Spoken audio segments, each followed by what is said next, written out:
輪迴之戀。第5章輪迴的終結。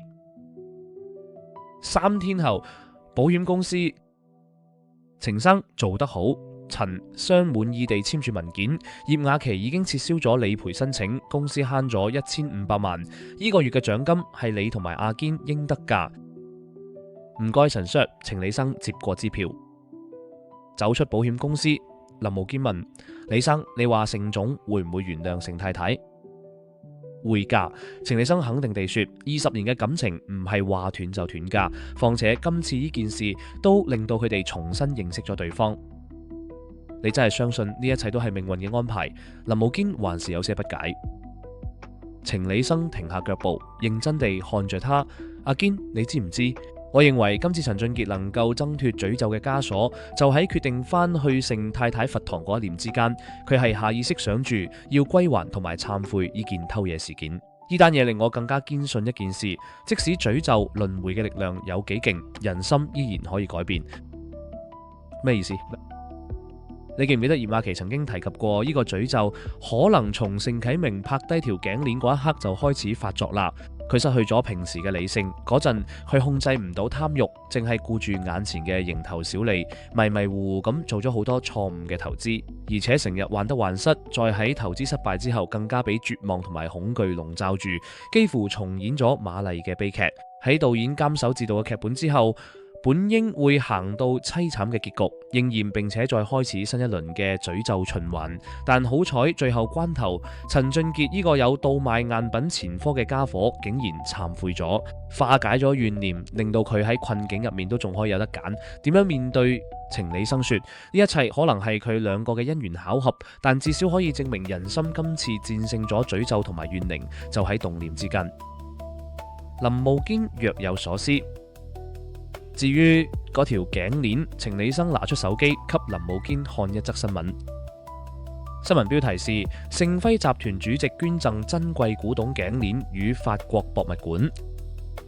盛總決定將條頸鏈捐咗出去。林無堅驚訝。係啊，程李生說，佢話呢條頸鏈唔應該俾私人收藏，佢承載住一段淒美嘅愛情故事，應該俾更加多人知，而且咩？佢會要求博物館將條頸鏈送返法國公開展覽，並且將瑪麗同埋艾蒂安嘅愛情以 3D VR 動畫故事方式呈現。程李生輕聲說：咁樣嗰個200年前嘅女人，終於可以同佢嘅愛人以某種方式團聚啦。林無堅沉默良久，突然說：李生，可能你講得啱，有啲故事真係會以某種方式重演。你都開始相信無色論啦？程李生笑住問。唔係，我都係相信科學。林無堅認真地說，但我都相信喺呢個世界上面有啲嘢係科學冇辦法完全解釋噶，好似愛，好似信念，好似人類行為嘅深層模式。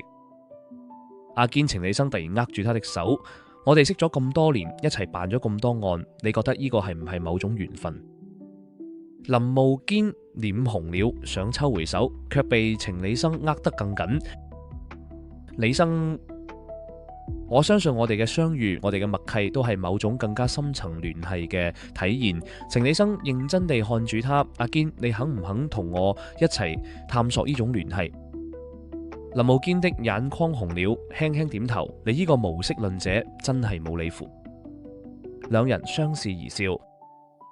1個月後，法國巴黎蒙馬特公墓裏，瑪麗和艾蒂安的合葬墓前，豎立咗一個 3D 全息投影展示櫃，裏面那條鑽石頸鏈散發住凄冷的光芒。墓碑上刻住一段文字：愛是永恆的，即使死亡也無法將我們分開。艾蒂安與瑪麗1789。一對年輕戀人走過，女孩看着頸鏈，感嘆道：好美嘅故事。男孩握緊女孩的手，我哋都要好似佢哋咁，永遠喺埋一齊。微風吹過，墓前的玫瑰花輕輕搖曳，仿佛有人在輕聲說：謝謝